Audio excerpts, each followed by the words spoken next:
Hello everyone, welcome back. This episode of Let's Do This with Bernice is about the last location we visited in Tokyo. With less than 3 hours before heading back to the airport, join us as we experience Ginza for ourselves. Late morning, soft daylight, and a city that feels polished, calm, and quietly confident. This is Ginza, Tokyo's most elegant area.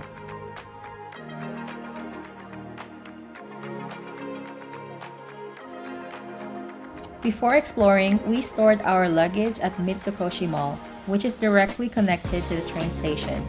It made everything easier, especially knowing that Ginza would be our last stop before taking the train to Narita Airport.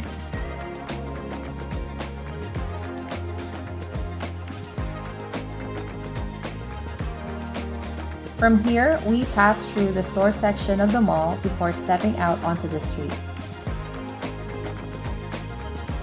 We walked along Chidori Ave and headed to Ginza Six to visit its rooftop garden. Ginza is often seen as Tokyo's most elegant district, shaped by its early development in the late 1800s with wide streets, Western-style architecture, and a focus on refinement. Ginza Six itself is considered one of the modern landmarks. It's not a casual shopping mall because it leans more toward luxury and high-end brands, but it's also a place where people come for architecture, art installations, dining, and spaces like this rooftop garden. We took the escalator all the way up, thinking it would lead directly to the rooftop garden, but it turns out the only way to access that is by elevator, not escalator. So look for Starbucks, and the elevators near that are the ones that will take you up to the garden.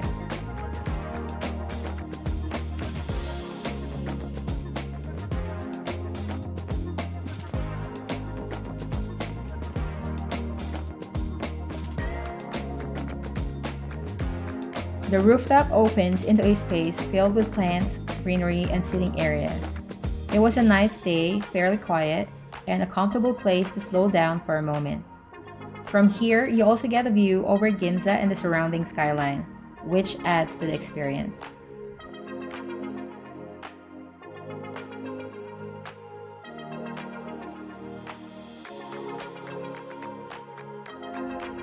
Being here also felt a little bittersweet, knowing this was our last day in Tokyo and that our time in the city was coming to an end.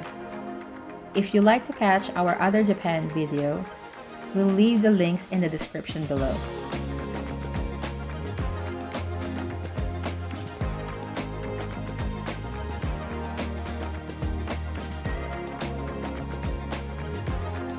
Up next is conveniently located across the street.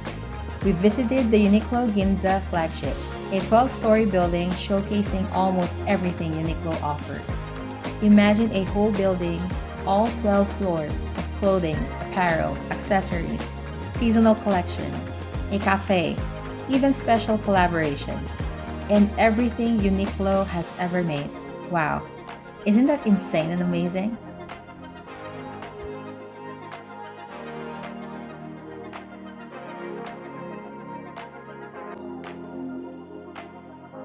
People come here not just to shop, but to explore the floors, check out the iconic swinging shirts on the ground floor, and enjoy the views from above. It's a fun stop for everyone visiting Ginza, even if you're not buying anything, just like me. 사랑해.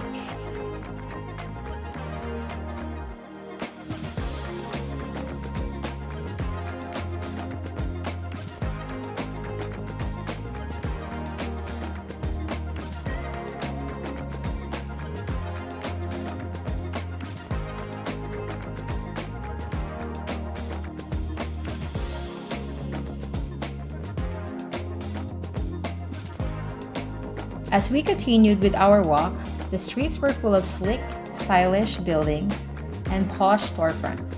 Even without going inside, it's actually fun to look around. The design and attention to detail make just walking through the area very interesting.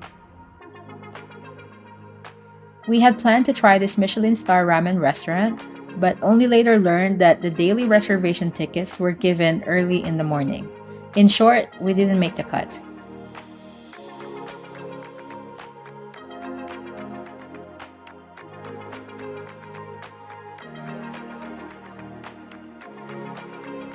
So instead, we chose a small ramen shop we passed along the way, a spontaneous decision, and it turned out to be delicious.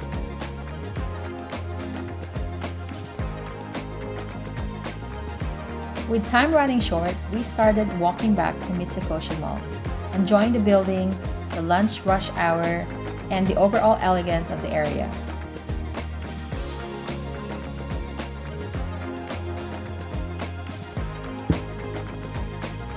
If you're enjoying this video, make sure to check out our other Japan videos on the channel, and watch out for our full Japan itinerary, which we will be sharing soon.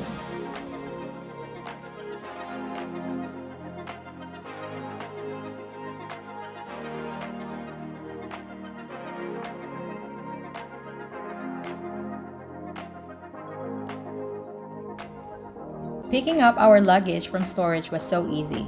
We just scanned the QR code on our ticket and that unlocked the locker. From here, it was time to head back to the station and make our way toward Narita. So, is Ginza really Tokyo's most elegant area? With its clean streets, beautiful buildings, and calm luxury vibe, we'd say it's one of the city's highlights. If you enjoyed this video, like, subscribe, and hit that bell. Thanks for watching Let's Do This with Bernice. And as always, bye for now.